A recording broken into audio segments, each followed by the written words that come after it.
Hey everyone, and welcome to the Deep Dive. Today we're going to be diving into the world of real estate in 2025, specifically how to find your dream home. We're going to be looking at this guide called 10 Tips to Find Your Dream Home in 2025. And also this real estate platform, RentLelo.com, that I've been hearing so much about, will be sifting through the noise so you don't have to. Ready to jump in? Absolutely. Okay, great. So this guide starts off by talking about, defining your needs. I feel like this is something that can be overlooked pretty easily when you get excited about house hunting, just getting swept up in the excitement and forgetting some of the practicalities. What do you think are some of the things that people should be thinking about before they even start browsing listings? Yeah, that's such a good point. It's easy to kind of fall in love with a beautiful kitchen or a spacious backyard. But forget about things like proximity to work or schools or even just the overall vibe of the neighborhood. So yeah, I think before you even think about budget, it's important to just get really clear on what kind of lifestyle you're actually looking for. Right, location, lifestyle, and then of course budget. Speaking of budget, the guide emphasizes setting a realistic budget from the outset. And you mentioned that RentLelo has some tools for filtering properties by price, which is great, but I've noticed people get really hung up on that sticker price and forget about all the hidden costs. Have you noticed that too? Oh, absolutely. What are some budget busters people should be thinking about? Property taxes, insurance, HOA fees. Oh, and don't even get me started on potential maintenance costs. It's amazing how quickly those things add up. So I always advise people to build in a cushion for unexpected expenses. Yeah, that's such a good reminder. Okay, so let's talk about the elephant in the room. Online platforms. The guide actually calls it leveraging online platforms, which, in 2025, it almost feels redundant at this point. But it's true that these platforms like RentLelo, they're pretty much revolutionizing the way we search for homes. How do you think these platforms are changing the game? Well, it's not even just about convenience anymore, although that is, of course, a huge factor. But I think what we're really talking about here is access to just this wealth of information that previously wasn't available to the average buyer or renter. So, things like detailed property histories, 3D virtual tours. You can, walk through a property from anywhere in the world. Yeah. And even just neighborhood data that goes way beyond crime rates or school rankings. So, for example, RentLelo has this really cool feature where they aggregate resident reviews and even social media posts. So you can get a really good feel for what it's actually like to live in a particular neighborhood. Wow, that's incredible. It's like having a local insider giving you the scoop. But I do wonder, with all of this emphasis on virtual tours on online browsing, are we losing something by not experiencing the property firsthand? That is a great question. And it actually leads us perfectly into the next point. Location, location, location. While online platforms are incredible for, initial research and exploration, they can't fully replace the experience of physically being in a space. You can't get a feel for the natural light or the acoustics, or even just the subtle energy of a place through a screen. Yeah. So true. I've definitely had moments where I've fallen in love with a place online only to visit in person and realize I had a totally different vibe. The guide calls location the most important factor in finding your dream home. What are some of the nuances of location you think people often overlook? Yeah, proximity to amenities is a big one. Sure, everyone considers schools and parks. But what about, access to public transportation, walkability to local shops and restaurants, even just the proximity to healthcare facilities, especially as people's age in place. It's about thinking beyond the immediate and considering how your needs might evolve over time. That's a good point. Easy to get caught up in the right now, but thinking long-term is key. Speaking of future-proofing, the guide also touches on the rise of smart homes. It feels like every new development is touting its smart features these days. But I'm curious, are they actually worth the hype? Are we talking like real convenience or just a bunch of gimmicky gadgets? I mean, there's definitely a cool factor, that can be alluring.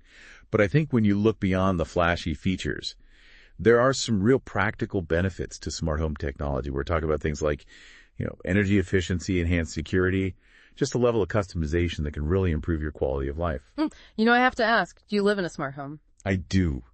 And I've definitely had my share of both hilarious and frustrating moments, like the time I accidentally turned on all the lights in the house at 3 a.m. while trying to adjust the thermostat for my phone.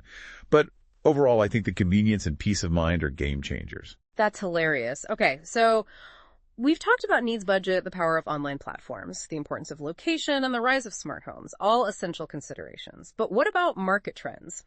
Both the guide and RentLelo seem to emphasize the need to stay informed about market fluctuations and popular neighborhoods. Any advice on how to kind of make sense of all of that data? Yeah, it can definitely feel overwhelming, but I think the key is to focus on the data that's relevant to your specific needs and goals. So for example, if you're looking for a family-friendly neighborhood with good schools, Yeah. you might prioritize data points like school rankings, park access, Huh. even just the average age of residents. RentLelo actually has this cool feature that lets you create custom market reports based on your specific criteria, which I think can be incredibly helpful. Oh, that's handy. It's like having a personalized market analyst in your pocket. Okay, so we've covered a lot of ground, but there's still plenty more to explore. Up next, we'll be tackling the importance of physical inspections, financial planning, and the role of real estate experts. So stay tuned, folks. This deep dive is just getting started. Welcome back to the deep dive. All right, so picking up where we left off, we were just talking about kind of like deciphering market trends and how to make sense of all of that data. Now I want to talk about something that I'm kind of a stickler about. Inspections. I am a firm believer that no matter how amazing those virtual tours are, and you can't beat an in-person visit. What are your thoughts? Yeah, I totally agree. I think virtual tours are incredible for getting a sense of the layout, the overall aesthetic, but they can really only reveal so much. There's a certain, I don't know, a feeling you get when you step into a space that you just can't replicate through a screen. Totally. It's like you can see the shiny surfaces and the perfectly staged furniture, but a virtual tour can't convey the like creaky floorboards or the drafty windows or that weird smell that just won't go away. It's those things that you only discover when you're physically present. Right. And beyond those sensory details, a physical inspection allows you to assess things like, the structural integrity of the building, the quality of the finishes, even noise levels from, neighboring units or street traffic. These are all things that can significantly impact your living experience. So true. Virtual tours, great for a first impression, but always, always follow up with that in-person visit before you even think about making an offer.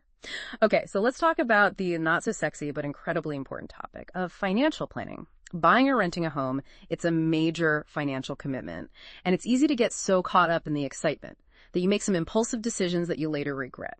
So what are some of the financial pitfalls that you've seen people kind of fall into, and what advice would you give to our listeners to avoid those mistakes? One of the biggest mistakes I see is people not having a solid grasp of their own, financial situation before they even start house hunting. So they might know their credit score, but they haven't really factored in things like, debt to income ratio or considered, how much they're actually comfortable spending on housing each month. So I think, getting pre-approved for a mortgage or setting a really firm budget for rent, that's crucial before you even start browsing listings. Right. And beyond just the mortgage or the rent payment itself, there are all of those additional costs that can really sneak up on you. Property taxes, insurance, potential HOA fees, closing costs if you're buying. The guide recommends comparing different mortgage options or calculating potential rental and utility costs. And I have to say, even for me, it can feel a little overwhelming. Well, for sure. But thankfully, there are some really fantastic resources available these days to help kind of simplify this process. RentLelo, for example. They have this whole suite of financial calculators that can help you estimate closing costs, compare different mortgage scenarios, even factor in things like property taxes and insurance. Oh, wow. That's super helpful. It's like having a personal finance advisor right in your pocket. Speaking of advisors, the guide also recommends consulting with experts, like real estate agents or mortgage brokers. When does it make sense to bring in the professionals? And what kind of value can they bring to the table? Well, real estate agents in particular, I think they can be invaluable allies. Throughout the entire home buying or renting process, they have this deep knowledge of the local market. And they can really help you navigate, what can often be a very complex legal and financial aspect of a transaction. Yeah. And, they can even negotiate on your behalf to make sure you're getting the best possible price. So it sounds like having that real estate agent on your side can really be a game changer, especially for first-time buyers or, people who aren't as familiar with the market. Absolutely. A good agent can save you a ton of time, money, and stress. Yeah, great point. Okay. Let's talk about a topic that I think tends to make people's eyes glaze over a little bit. Legal documentation. The guide emphasizes the importance of carefully reviewing all documents. Whether you're buying or renting, any tips for how to make sense of all that legal jargon? Well, don't be afraid to ask questions if there's anything you don't understand. Ask your agent, ask your lawyer, even ask the other party involved in the transaction for clarification.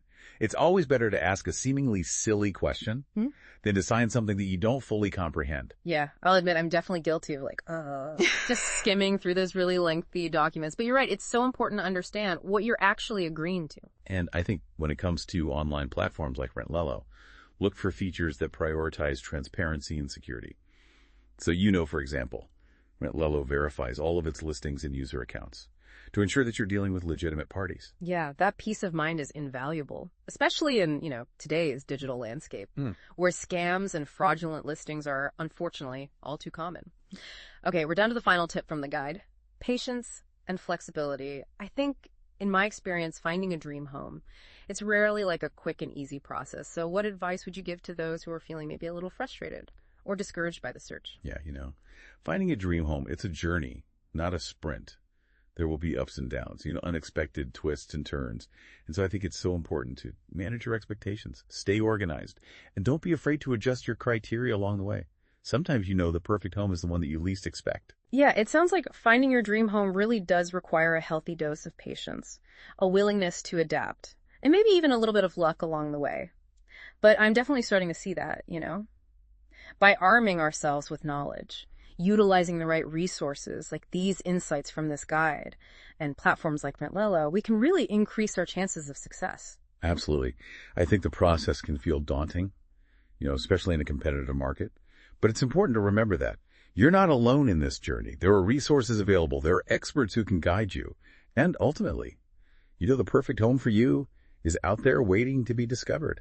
That's a very reassuring thought.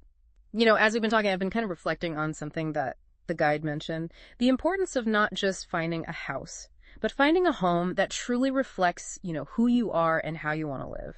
It's not just about square footage or the number of bedrooms. It's about finding a space that feels right, that inspires you, that supports your dreams and aspirations. Yeah, that's beautifully said. I think a lot of people get caught up in the practicalities. Yeah. And they forget about that emotional connection to a space. So it's important to consider, how do you want to feel in your home? How do you want to use the space? And how will it support your overall well-being? Right. It's about finding a space that aligns with your values, your lifestyle, even just your aesthetic preferences.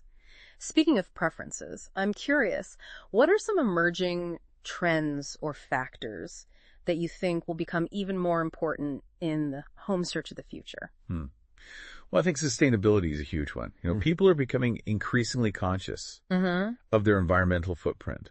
And I think that's going to extend to their homes as well. So we're talking about things like, energy efficient appliances, water saving fixtures, even the use of sustainable building materials. Right. It makes so much sense. It's not just about finding a home that's beautiful and functional, but also one that's responsible, that reflects, our commitment to a more sustainable future. Exactly. And beyond sustainability, I think we're going to see a growing emphasis on flexibility and adaptability in homes. As work from home arrangements become more common and our lifestyles continue to evolve, we need spaces that can easily transform to meet those changing needs. That's a fascinating insight. Yeah, I can definitely see that happening. Multifunctional spaces, convertible furniture, homes that seamlessly blend indoor and outdoor living. So much to think about. As we're wrapping up this deep dive, I'm feeling a sense of, excitement possibility. It's like the journey of finding a dream home is just that. A journey with all of its, challenges and triumphs. It is. It's a journey worth taking. And remember, the destination is not just a physical address. It's a feeling, a sense of belonging, a place where you can truly thrive. Beautifully said. Well, on that note, I want to thank you so much for sharing your wisdom and expertise with us today. It's been such a pleasure. It's been my pleasure as well. And to all of you listening out there, we hope you feel inspired and equipped to embark on your own home-finding adventure. Remember, with the right knowledge, the right resources, and a little bit of heart, you can find the place of your dreams.